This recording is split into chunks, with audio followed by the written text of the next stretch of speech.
Good evening, everyone. I'm Greg Archer, and you are watching GTV. GTV is the extension of Good Times newspaper, Good Times Weekly, gtweekly.com. Thanks for tuning in. We have a great show for you tonight. Musical guest Wooster is in the house.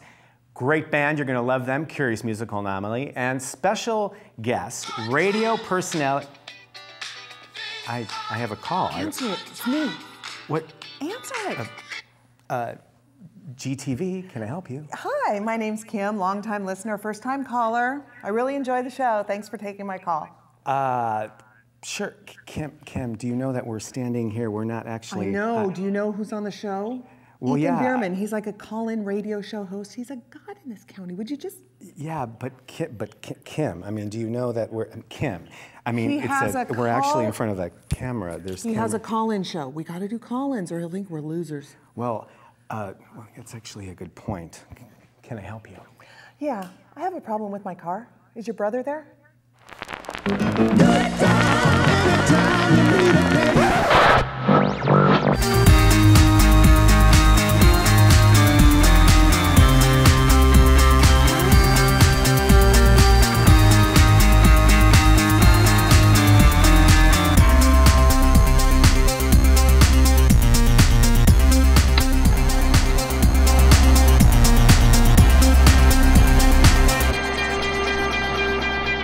Welcome to GTV. This is Kim Luke. And this is Greg Archer. And this is Kim Luke, and I am Greg Archer. Still Greg Archer. Yeah, so welcome to the next episode of GTV. We're glad to be here tonight, and we have a good show. We have a great show. Yeah, a pretty good show.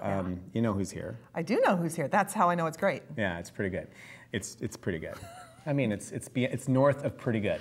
It's our special guest tonight is syndicated radio talk show host Ethan Bearman, who is here from Santa Cruz, but has this amazing national talk show. Yes, and he's really fun to be on the air with. Yeah, he's really. We were both on the air. I know, not separately. Together though. Yeah, we're not together. and we're not. We're not. It's not No. that. But yeah, he's actually. I love his. He has sort of this pizzazz. It's kind I of- like that he can speak about any topic that comes in through the phone lines. I love that. Exactly. And I like the idea of the phone-in radio show, especially because I'd like to incorporate that in my life because people can call in, but then you just give them a little bit of time, and you can just hang up on them when you're done. Yeah, you can like mute. The answer is goodbye. next, and I like that. That's Yeah. pretty good. That's pretty good.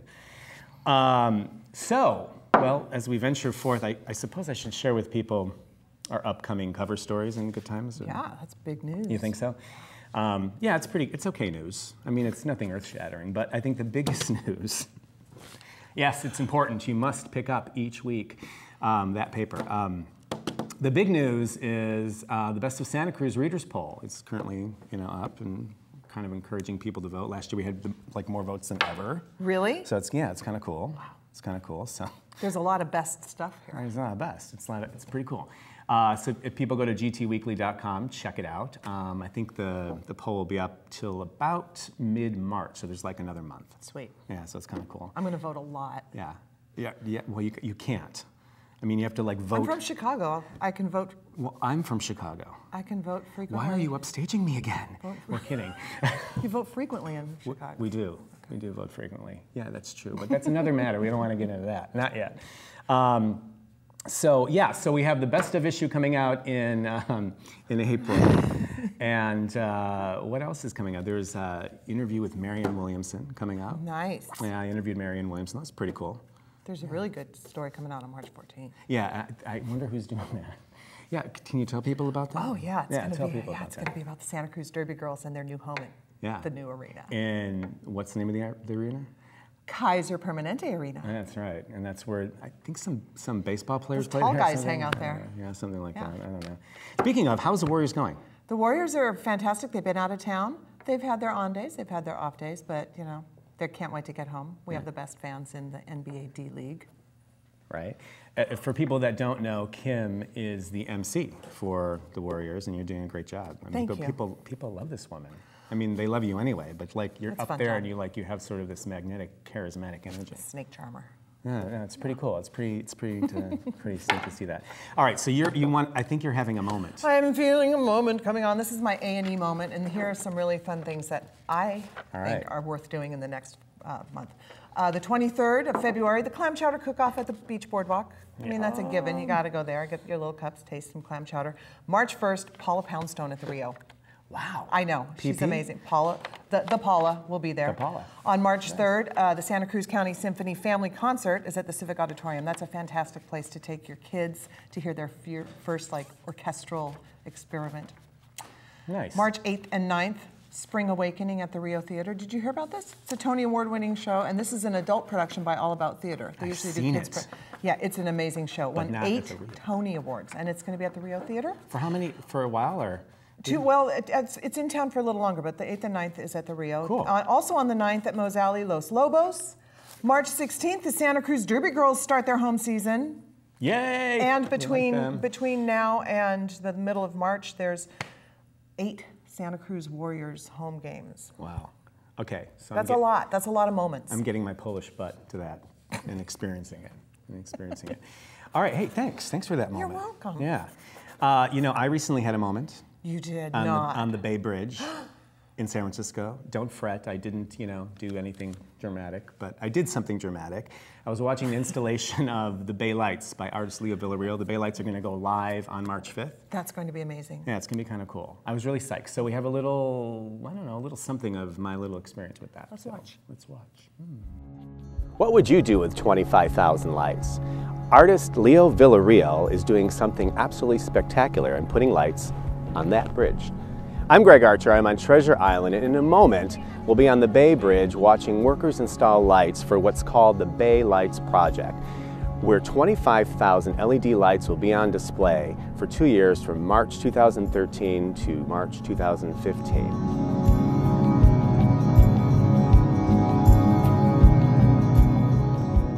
I'm putting the power cables for the lights. So we use the machine, it's called a tugger. They do all the work, I just gotta hold the rope. Okay. So how high up are they? This one is at 235 feet. Give me slack slowly. On a typical night, we have 6 electricians working and a couple other skilled workers with the electricians basically feeding the work to the electricians on the baskets. Then we have 4 workers on the traffic control to close the lane for us. Our biggest challenge is actually getting to work, so that's closing the lanes and picking up the cones is a very essential part of the work.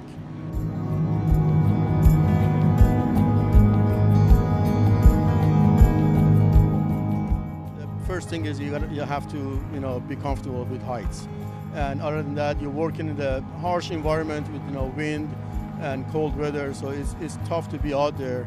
Plus you have traffic right next to you, and the only thing between us and traffic is that 24-inch plastic cone. This particular cable here has the power running up that feeds the boxes, the router boxes on the top of the upper cable, which in turn branches down each individual suspension cable that we're attaching the nodes to. Are you ever nervous? Not anymore. First time up was a little nerve-wracking, but you get used to it after a while.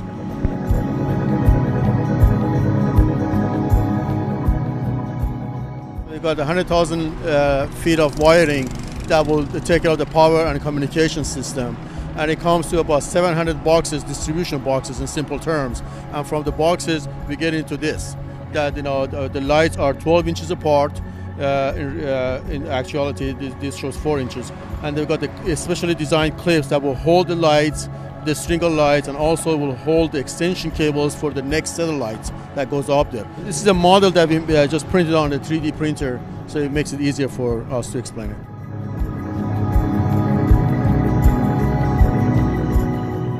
This is the one scenario that actually the actual work, when it's finished, is going to look even better than the renderings that you see. And from the renderings, you can see it's pretty, magical. So I imagine when we finish, it's going to be overwhelmingly good. Yeah. I mean, you got the beautiful structure of the Bay Bridge. It's been giving service to people of Bay Area for 75 years, and using that as a canvas for this elegant light sculpture. So it is, is a good payback to the bridge that has given us the service, and also is a beautiful light arch for the people of San Francisco.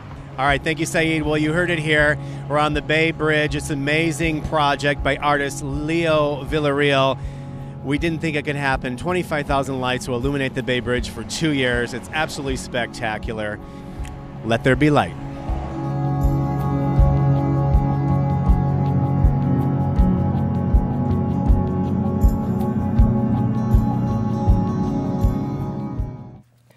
That's a beautiful project. I kind of dig it. And one of those lights is yours, right? Somebody bought you a light. Yeah, one of the lights is mine. Somebody did buy me a light, thank you. It was the first tower, the 11th column, and the first light. So it comes out to 11, sort of, kind of. You gotta have to mix it up. And if that bulb burns out, do you have to go up there and change it? I have to go up, and how many Polish people do you know how it takes to change a light bulb? It's gonna be kind of scary, I think. But good luck with that. Yeah, 2 years it's gonna be up.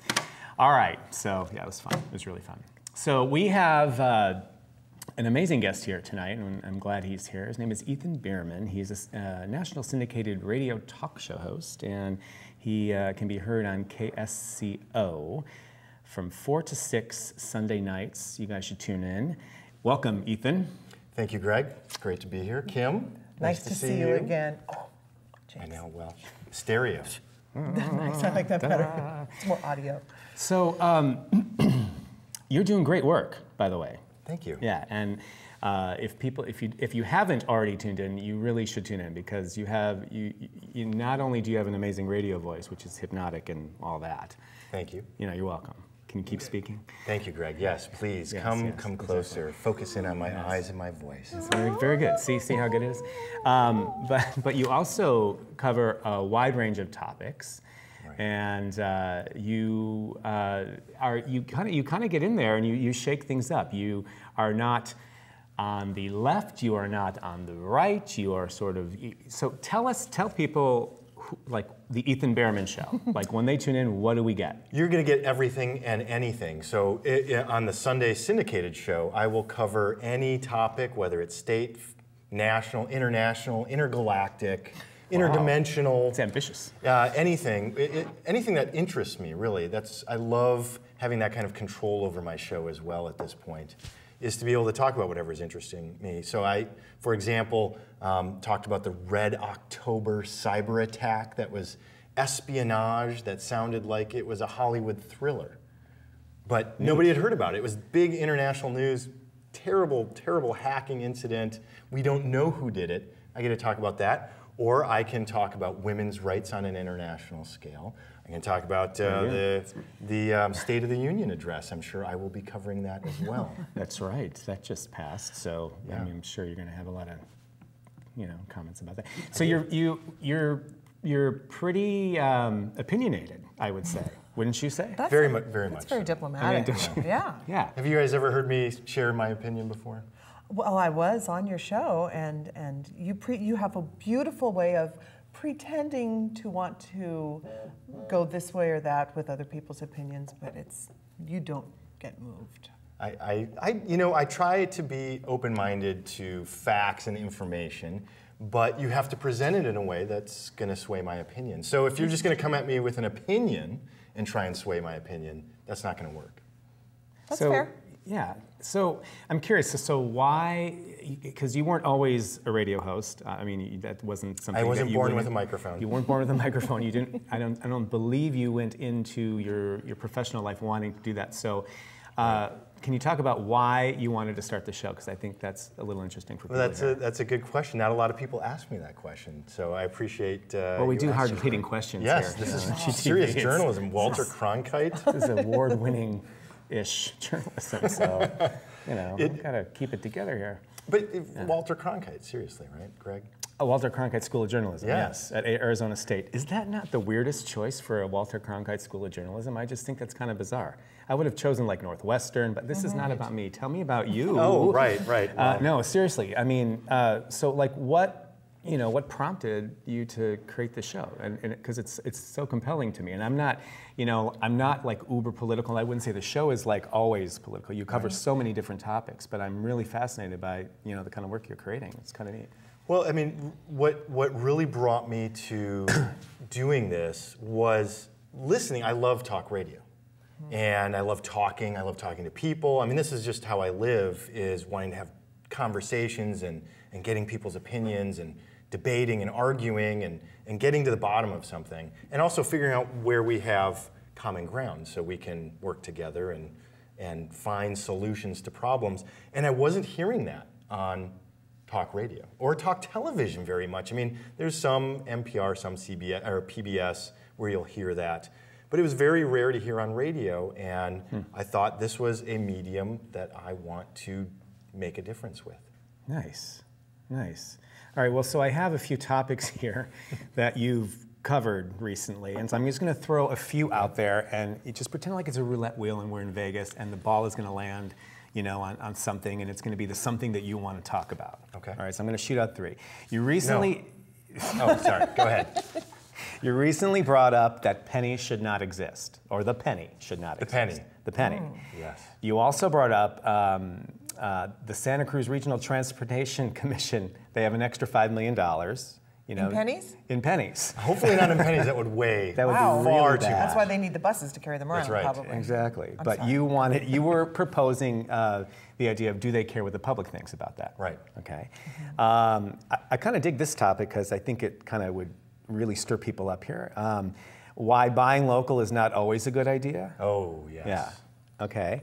And then something about Big Brother watching, and so is your employer. So it's one of those topics. Which one? Well, let's start with the buying local. So we live in a community where, oh, pardon me, I think I have a caller. Welcome to GTV. Hi, Kim Luke, longtime listener, first-time caller. I would like to know why on earth it's not a good idea always to buy local. Well, Do you Kim, know where you are? I do. I think we're in Santa Cruz. But Kim, first off, I want to thank you for calling the show, and I'm always happy to talk to a first-time caller. Do you feel the sexiness smoldering out of the phone? Crazy. It's hard to hang As up. if he was right next to you. It's amazing. You could have an 800 number. 259-5791. That's the number to call the show. You heard it here. So seriously, buying local, not always But good. it's not always good. So we live in a community where that's the mantra. I mean, it's everywhere. And the station, KSCO, think local first. And I appreciate that. I want to keep money in my community. But just simply buying local for the sake of buying local, if the shop doesn't give me good service, if the prices are far too high, if the quality of the product I'm trying to buy is not there. And one of the examples I have is our a local grocery store chain. Love going there. My wife does more of the shopping than I do, I will admit that. But when I go too, it's important to have service, and we have kids. So I need somebody to help bag the groceries. I need somebody possibly to help carry them out since I've got kids. One of our local chains doesn't, even when asking for help. And then there's Whole Foods, this big national chain. Oh no, can't shop national. The most helpful people around. And so there's an example of that. So you're suggesting people really be discerning if they're going to shop or not shop. Right, it can't just be because it's local. Just for the sake of it. That's right. Another example was I needed to buy a new desk for my office. And I went into a local shop. He ended up at IKEA. I know where this is going. I did. Not for my desk. I have For the other meatballs. IKEA. Yes, love the meatballs. And the coffee is super cheap there too, right? Coffee? I don't know what they call it. For shame, you buy coffee at IKEA. But the owner of this furniture store, I walk in, ready to spend money, and he had his head down in his computer, the owner, mind you, doing something, never looked up, never said hello, never asked to help me. So I ended up elsewhere. Wouldn't it be nice to have a local economy that is so vibrant that we can have competitive resources that are local? So there would be 4 or 5 furniture stores to choose from, 4 or 5 local grocery outlets to choose from, not just one versus the big box. Exactly. Yeah. But I think the key though is I want to shop local as much as possible. But that mantra of think local first, great, I thought local first, it didn't work out so well. You tried. I think that's fair. Well, we're not going to whip you. It's not like it's, Not now, at least. the 1200s. But I'm deleting your number. I don't see any whips around. All right, so Big Brother is watching, and so is your employer. This sounds interesting to me. Yeah. Well, we all hear about the government and the CIA and the NSA, And after 9/11, you heard about AT&T patching in and capturing all of everything that you do. Well, the government does its share of spying, but what most people don't realize, when you sign that document and you got a new job and there's this little piece of paper, usually something about a technology agreement or somewhere in there, there's a document that you've signed that basically says they can watch and monitor everything and anything that you do while you're on company time or while you're using company equipment. So you're saying all employers or just? The vast majority. Okay. Anybody that employs any number of people or does anything that's sensitive. Do you think that owner of that furniture store was online monitoring his employees? Like, monitoring himself. Or maybe looking at their Facebook feeds, I don't know. Could be. Maybe he That was was just doing probably his government-given right. He could have been. I mean, but I was a paying customer. And without revenue, how do you pay those employees? Well, so, well, how do we feel about that? I mean, I don't think that's cool. Do you? Well, I'm torn on this one. This is one where I see both sides of the argument. Okay. An employer has invested a lot of money. Let's say I'm, Acme Explosives Company from employing Wile E. Coyote. And, so I've invested a lot in his ability to be an employee. I pay him a fair wage. I pay his benefits. I take care of all these different things. He has proprietary customer information, sales information, product information of mine. I cannot, in a competitive environment, allow him to accidentally or purposefully release that information to either the public or a competitor, or to, in something in corporate espionage. I must control the information. So I, as an employer, have, and the courts have upheld, I have that right to keep track of everything my employees do on my time. Greg keeps track of me that way. Well, but it's usually like a text, what are you doing? And then I just tell him. And I say stop. It's not very covert. No, and it doesn't have to be covert, But we talk about, I was just in London, England, the most watched city in the world now. They have CCTV cameras everywhere. You can't get anywhere in London without the government watching you. It's really not that different with companies. If you have a corporate ID badge and you swipe to get in or out, they're tracking where you are in the building. Fascinating.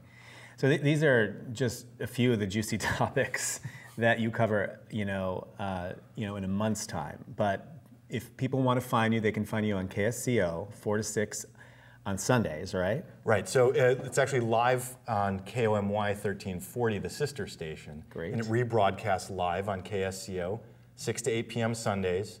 That's the rebroadcast. And then I also do the local show on KSCO, noon to 2, Mondays and Tuesdays. And you can find me online at ethanbearman.com. And you can read my articles periodically in publications such as Good Time. It's a good paper. I've heard of it. Yeah, it's pretty good. Okay, ethanbearman.com. Check him out. KSCO, KOMY. Thanks for being here. It's really great to talk to you. Thanks so much. Great to see you too. Yeah, it'd be great to have you back because I think there's more to discuss. I'd love to. Thanks so much. Thanks. All right, up next, Wooster. All right, I'm happy to announce Wooster is here. Thank you for being here, you guys. And gal, you are awesome. All right, so Wooster, with Brian Gallagher. Yes, tell us what you're going to be doing tonight. We're going to be playing a new song. It's off of an album we just released in October, and the song is called Excuse Me, Mister. It's one of the more popular tunes off of that album. Nice. All right, and you have an upcoming gig March 2nd, right? March 2nd at the Crate Place with Tess Dunn opening. It's an all-ages show. March 2nd. It starts at 9 p.m. And people can find you on Facebook. They can. Facebook.com/WoosterBand or WoosterBand.com, whatever's easier. Nice. All right. Here you go. Wooster.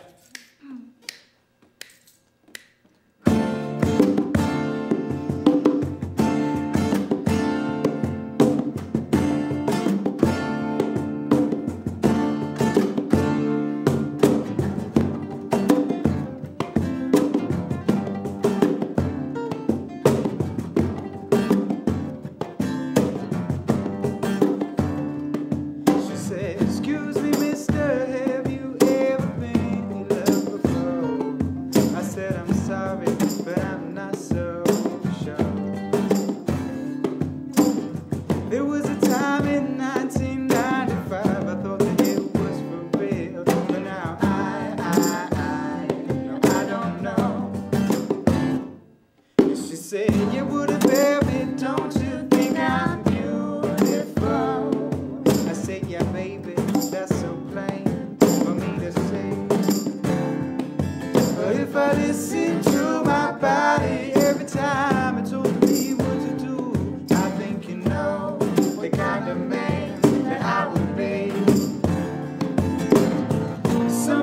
I've been waiting on, it ain't coming easy. But I know it's worth the waiting for. I wanna let it be what it wants to be.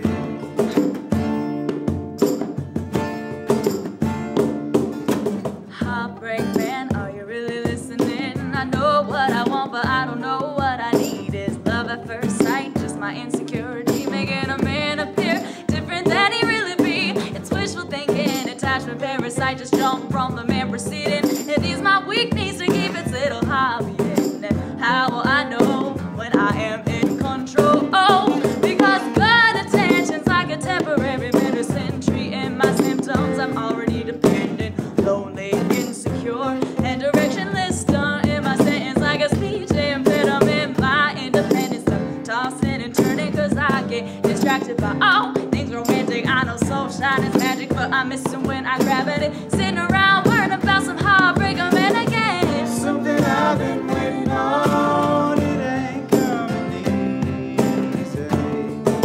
But I know it's worth the wait.